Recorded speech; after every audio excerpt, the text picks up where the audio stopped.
coming up, and don't leave yet because Shirley Betournay is going to give us a very quick, and I mean, she can speak as fast as Nellie. She is going to talk to us about some basic techniques for propagating some of our garden plants. If you ever had a plant that you wanted to share with someone and you needed to propagate it like layering, she's going to tell you all about that. She has been a master gardener since 2012, and she is our propagation queen for the Lane for our spring plant sale. So her specialties are to teach and guide plant propagation programs. Lane County Master Gardener established mother plants, and then she propagates them all over the place, and she will show you some amazing slides. So, Shirley, are you ready? I'm going to run real fast. Okay. Okay, see ya. Bye. So, boy, I was a former teacher. I taught middle school PE, and I know how to run. So, are we on, Grendel? We're rolling? Okay, so. We're rolling. We're rolling. Okay, so we're going to go ahead really quick. I've got I had a demo for you, but we're going to move. So before we start, we're going to do the legal part, which is our responsibility as gardeners to make sure that we're aware that there is a nursery industry that breeds plants, and they sell the plants to us. And we need to make sure that we respect the patent laws. And there is a cultivar patent law, and there's also a trademark law. So the name of the plant it was given could be a trademark. You can find that when you go buy a plant, you can actually take the tag out and turn it upside down. This is an Astilbe from a couple of years ago, and the patent number is sitting right there. They put it upside down.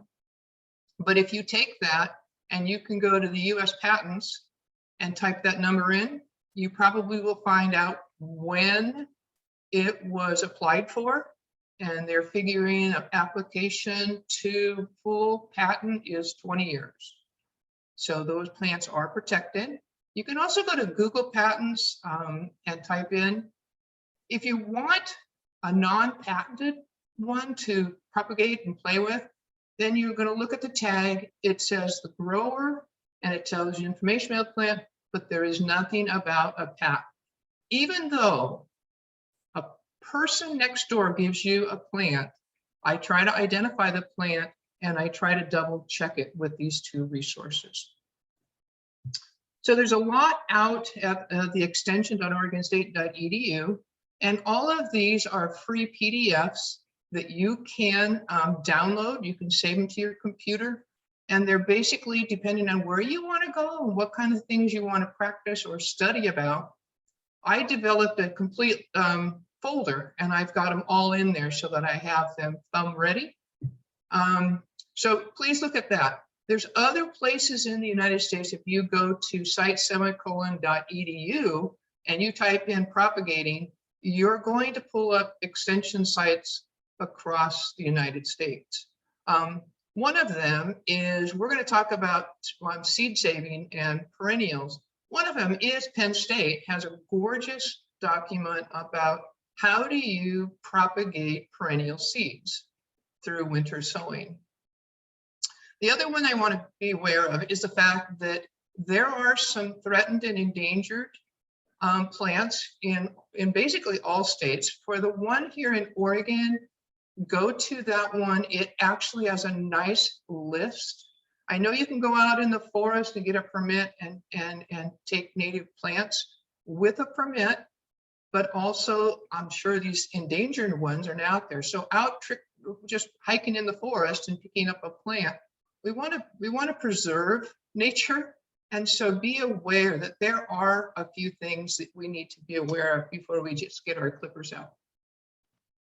Another one you can have as a reference book is the Pacific Northwest native plants. It tells you when, how, and different one is whether you want seeds or cuttings. The other one is Allen Too Good. It's been around for a long time. It's got about 2 or 3 editions. Basically, those are for home yards, more of your common landscape yards that we would put in. All of those, again, give you a real, just a start. So you start with the books, you do the research, a combination of those.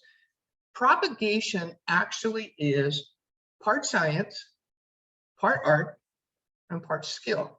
So if you blend that all together with your knowledge and things like that, you're going to be able to pull together quite a reference library.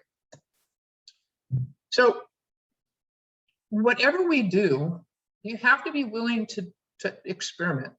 You have to accept failure and keep a journal, and everything that you propagate, put down the name of the plant, when you propagated it, what you did with it, put it in a journal so that when you come back next year, and if it was successful, it was a slam dunk, you got it.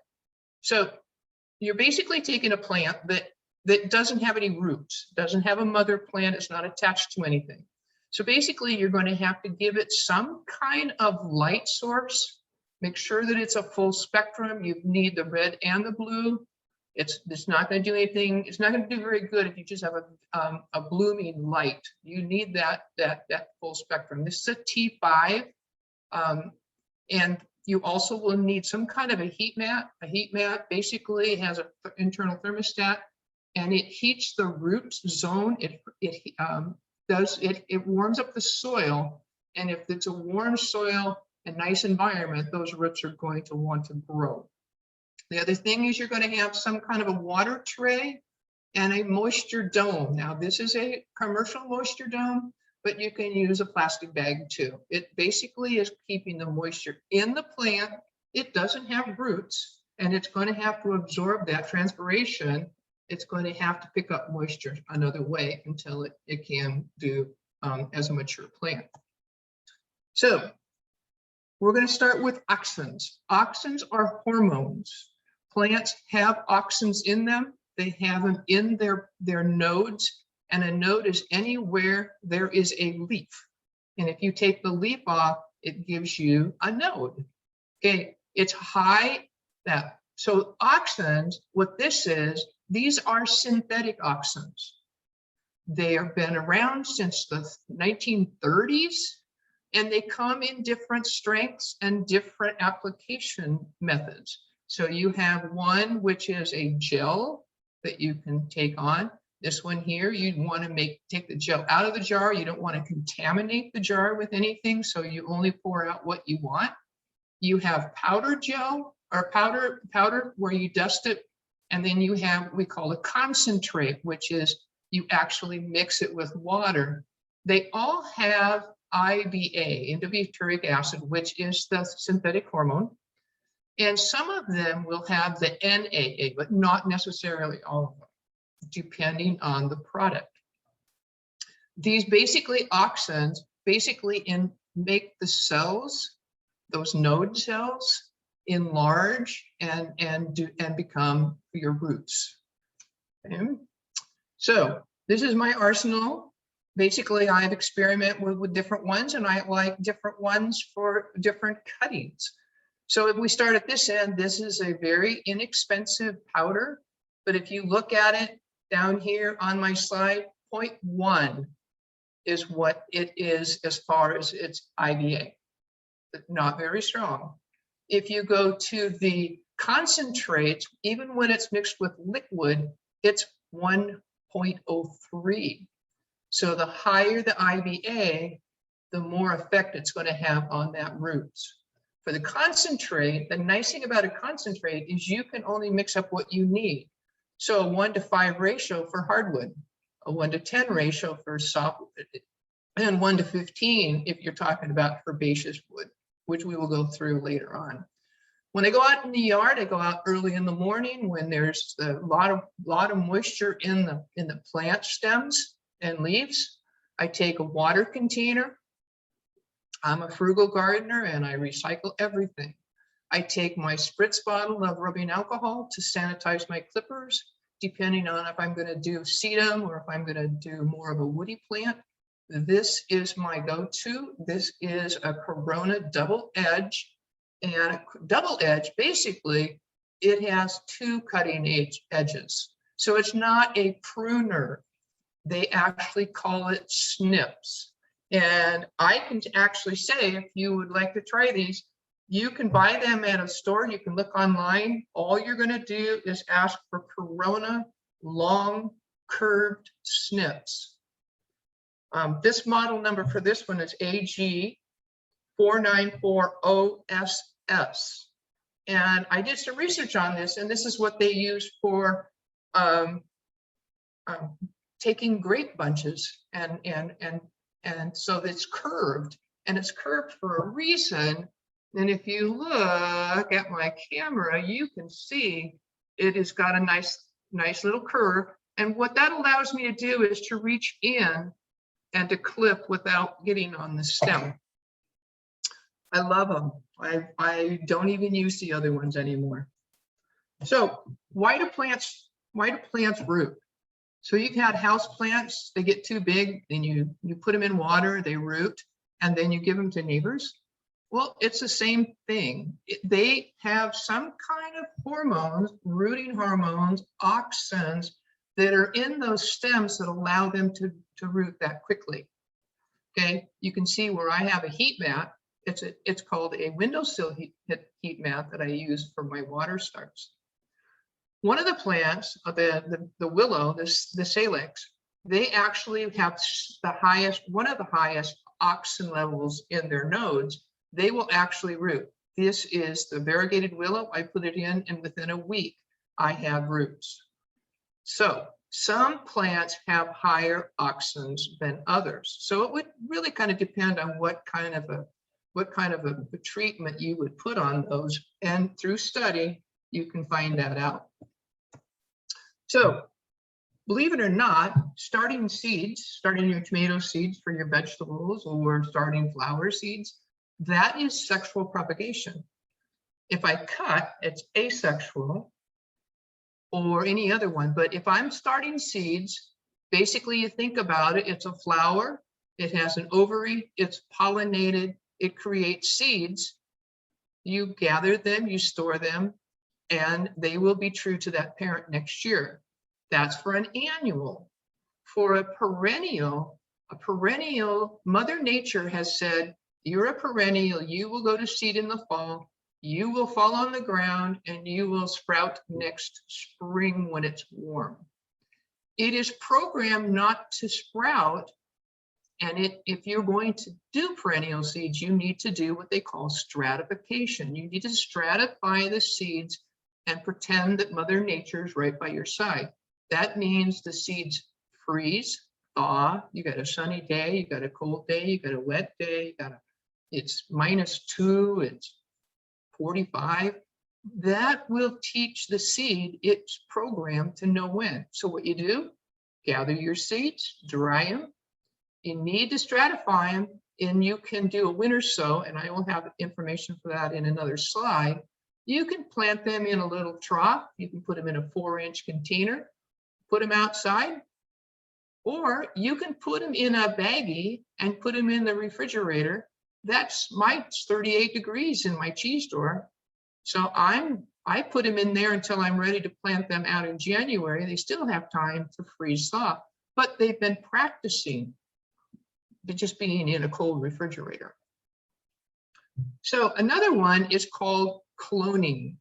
So cloning is basically a plant's way of duplicating itself the way it is.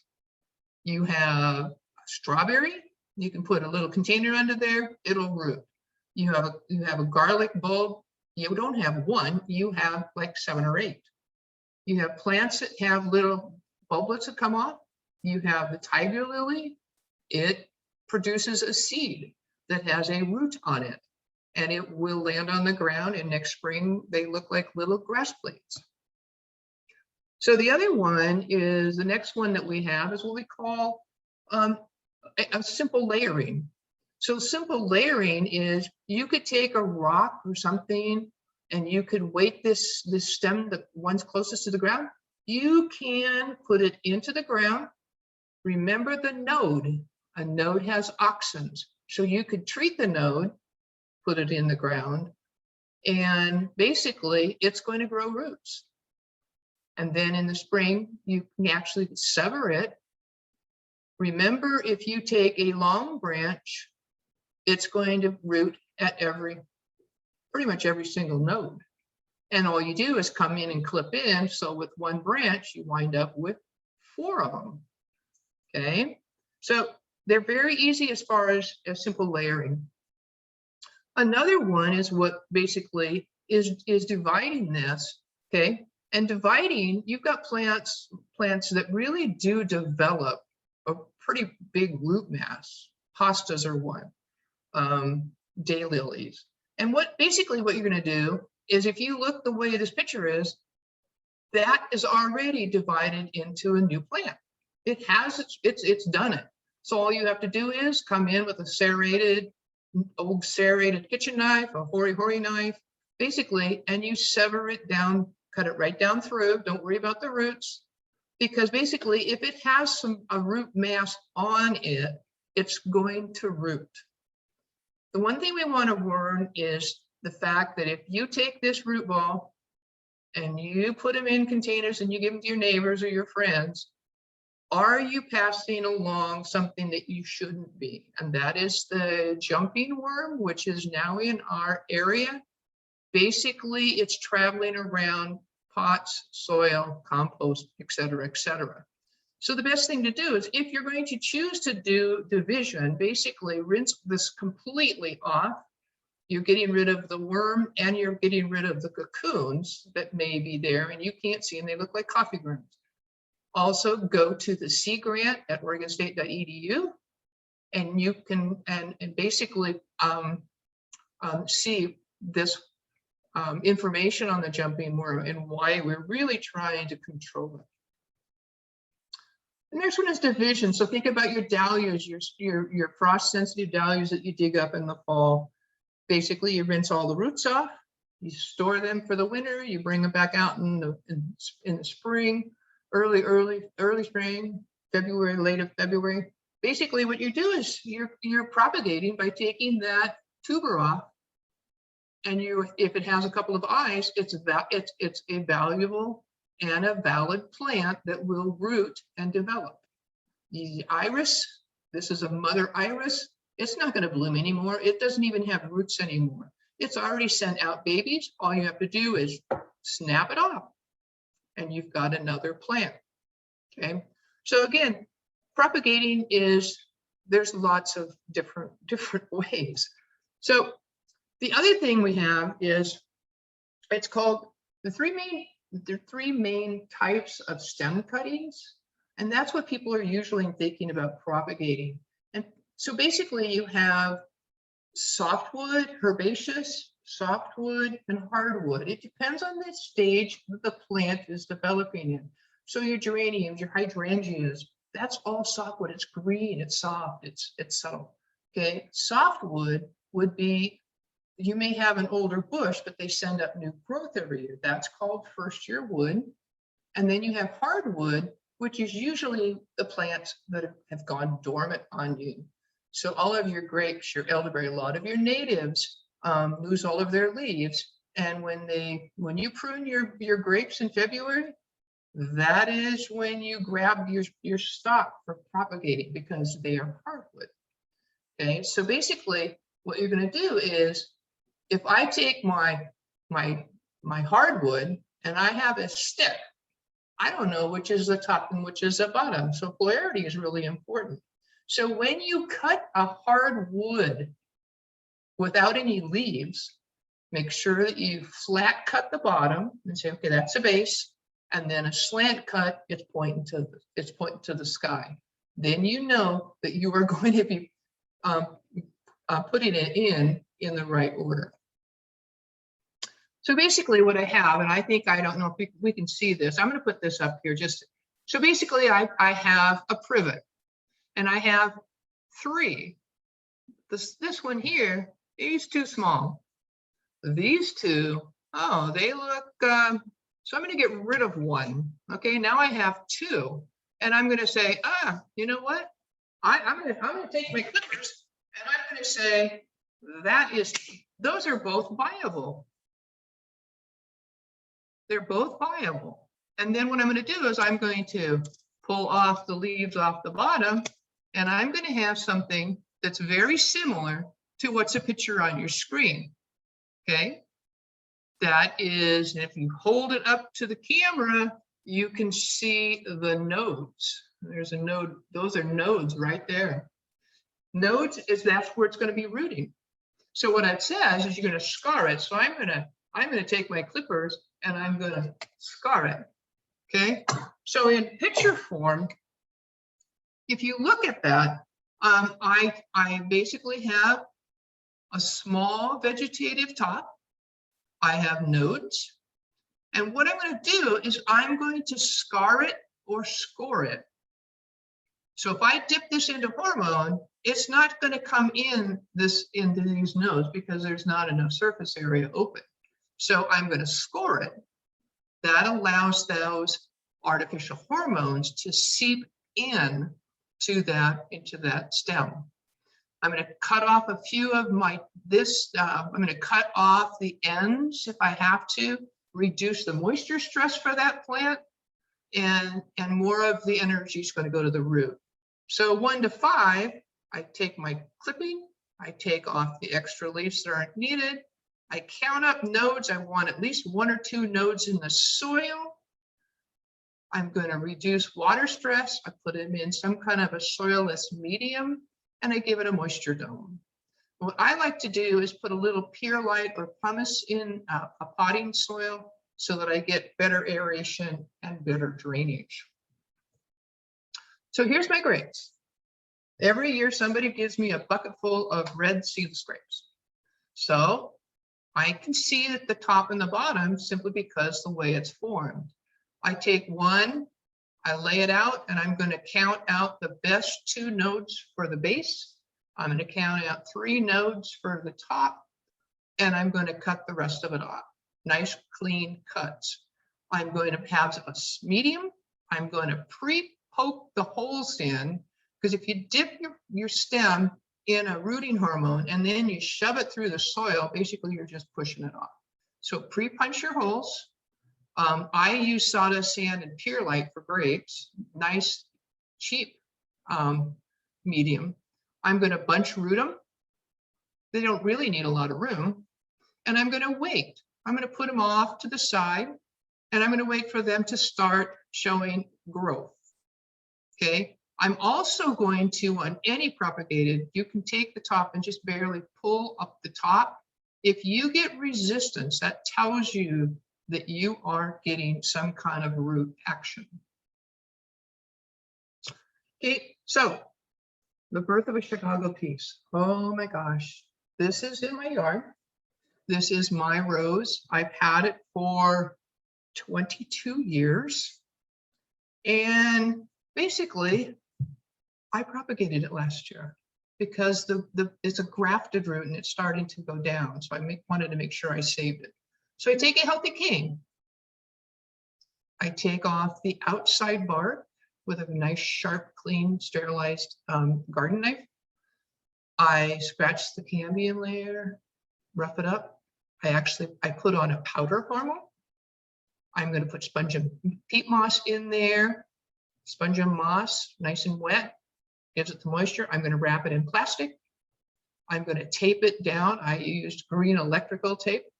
No, just because that was what I had. So it's sealed in, the moisture sealed in. This was in May, after the first flush of roses. I trimmed them all back. I put foil on it. It thinks it's dark. It thinks it's ground. And September, I said, well, it's time to check it. So I opened up the package, and here is the rooting, right around where I had I scraped off all of that. I take it, I put it in a potting soil, and I added a little bit of bone meal in it to give it just a little bit of nutrition. And in February, I actually trimmed this like the rest of my roses. It came back out this year. That is the bloom off the top of that rose. So it does work. Okay. There's a lot of plants that you can do that with. Basically canes and that type of thing. A lot of bushes you can air layer, rhodies, azaleas. Okay, so basically, I'm going to close with be a courteous and honest propagator by the law. Ask before you cut. Check patents and respect and any endangered species that we have. That's my greenhouse in February. So if you take one cutting and you put it in a big jar, you have to move it into a 4-inch. Now you have to move it into a gallon. So make sure you know when to stop. Okay, Gwendolyn. So before I turn this over to Helen, I'm gonna thank all of you because I know people have questions and we're running a little late and that is okay. But I really want to thank John Fisher and Nellie and you, Shirley, for doing such a lovely job. And just put your questions in the Q&A and Helen will take it on. Thank you all for coming today. And I hope you have a lovely rest of today and tomorrow. Shirley, we have a couple of questions. One is, are we allowed to propagate from tubers, corms, etc., that have been planted in the ground? Just be aware that if you're taking stuff out of the ground is to clean them, and then tubers and corms, you can rinse them off. You can let them dry. If there's no soil attached, you can inspect them, and yes, you can. It's more of the ones that have more of the soil attached to it, that because you just can't see the little guys. That's with the jumping worm, yeah. And another one, when do I winter sow annual seeds? You don't have to winter sow annuals. Annual seeds can be put, just dry them, put them in an envelope, mark them with the name and the year, put them in an environment that pretty constant temperature. Seeds do not like to get warm and then get cold, so garages are not the best place to store them. So annual seeds are just dry them, package them, and put them in a drawer until next spring.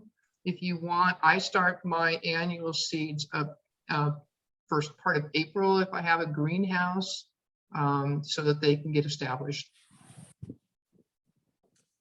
Okay, well, that's the questions we have, and I know that we're out of time, but that was very, very informative. Thank you. I'll turn it back to Gwendolyn.